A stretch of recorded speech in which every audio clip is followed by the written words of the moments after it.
Welcome back to Thanks for the Trauma.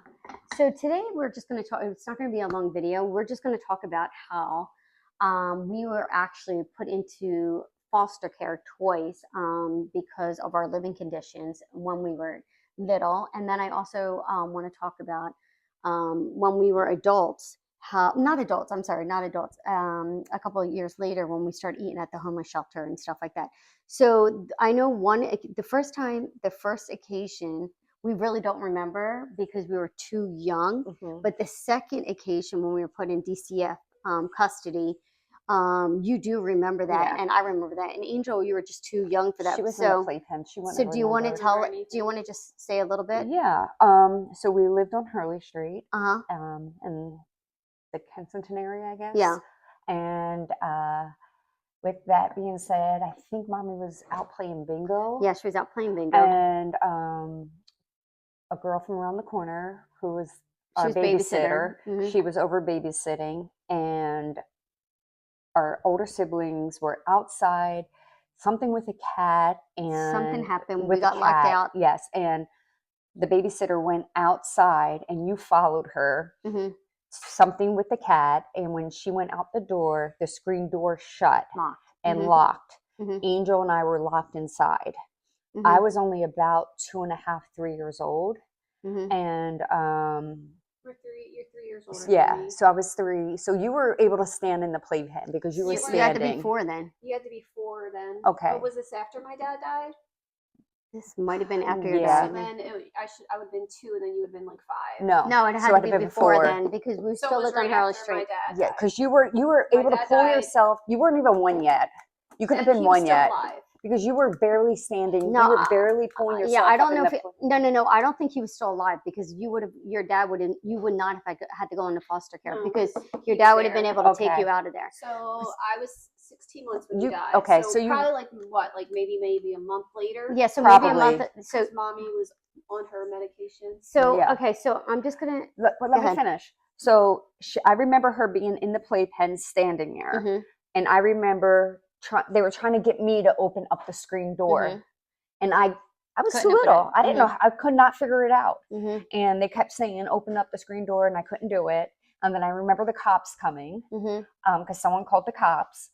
They broke in to the screen door and through the screen door. But when the cops came, there was a hole in the ceiling, a big hole, and I guess there was a leak from the bathroom or something. And the house was filthy. The house was filthy. Was this the house she was renting? Yeah. Yes. This is the house that she was renting. But I guess the landlord never came to patch it up or whatever. But the house was a mess. So when they came, it was deemed unfit for us to be there. So they took us all away. So this is what they do. So if this has never happened to you, you actually go to a hospital first. They give you showers that make sure you have no body lice. They also wash your hair with lice shampoo. Lice shampoo. They also gave us the shot. Like I don't know what kind of shot it was. They gave us it was a TB shot. It had like 4 prongs in it, and it was in our arm. And it hurt like hell. I remember that. So anyway, we they give you showers and stuff like that there. Pretty much at that point, we were all separated. Someone comes to picks you up. They take you to the foster care. I mean, if we didn't go to foster care, we went to a home. We went to a children's home. Children's home. And you're basically separated just like how you would be in school. It went by your ages and stuff like that. So Angel and I were together. Angel, you two were together. I don't remember being with anyone. What I remember about this, which is totally crazy, is that they would bathe us in these square tubs with other children. So they would just like put 4 or 5 kids in a square tub, and they would bathe us. So even though we got showered at the hospital, they showered us again when we got there. Yeah. And they scrubbed us down. Yeah. And we were all put in the same matching pajamas. I have no clue. I can't remember that. But what I do remember is that, of course, we had no shoes, no clothes or anything like that. And they take you into this closet. Big room. Yeah. And it has like different size shoes. It's stuff that has been donated. So it's not like you're going to get new. So you're using a whole bunch of used stuff. But it was a really scary time because we were all separated out from, each other. I do remember we were there, I think it was about 6 weeks, and then our uncle came and picked us up. And then my mom finally got the house fixed and everything like that. But what I can tell you is that my mom was an absent parent. On the weekend, she would just drop us off at my uncle's house and come back from her partying on Sundays. And we went home on Sundays. And then, you know, when my uncle passed away, she needed someone else to watch us. So she had another friend. And that lady would watch us over the weekend. She had no electricity in her house, no running water. It's cold. And she would take us to the homeless shelter. Before you go there, I honestly could say I don't think I ever have that connection, that mother-daughter, like child-mother connection with mommy. Like you have pictures with, well, we had pictures of mommy with Angel, like holding, you know what I'm saying, where it looks like mommy and Angel had that mother-daughter, baby mother connection. You know what I'm saying? Like I don't have a picture of like I've never seen a picture of mommy holding me as a child. Tracy, I don't even know what I look like as a child, a baby, because I don't have any pictures. I think the youngest picture I have is a 4-year-old picture. And I think we talked about this too before, because everything was destroyed.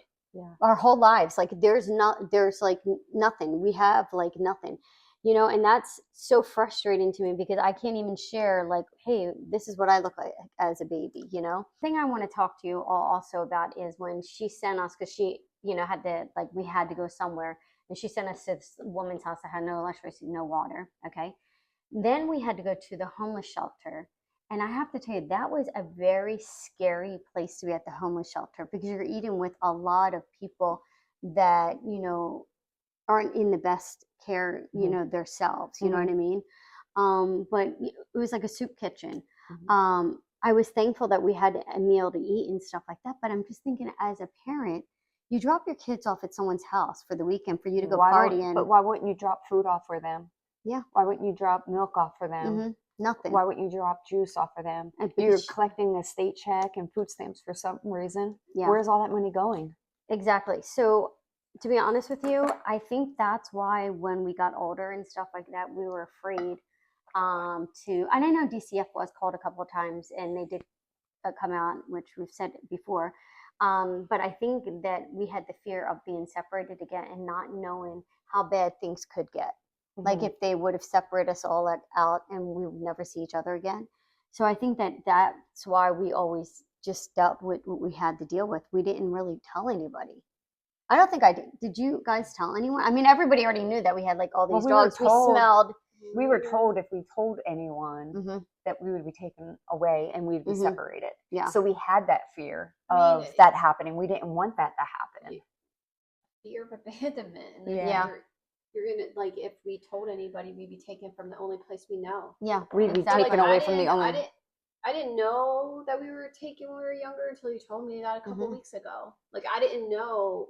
Really? No, like I remember you guys saying that we were taken away from mommy, but I didn't know it was for 6 weeks. I thought it was for like a day or so. So it happened twice. I don't remember the first time. That's because I was too young.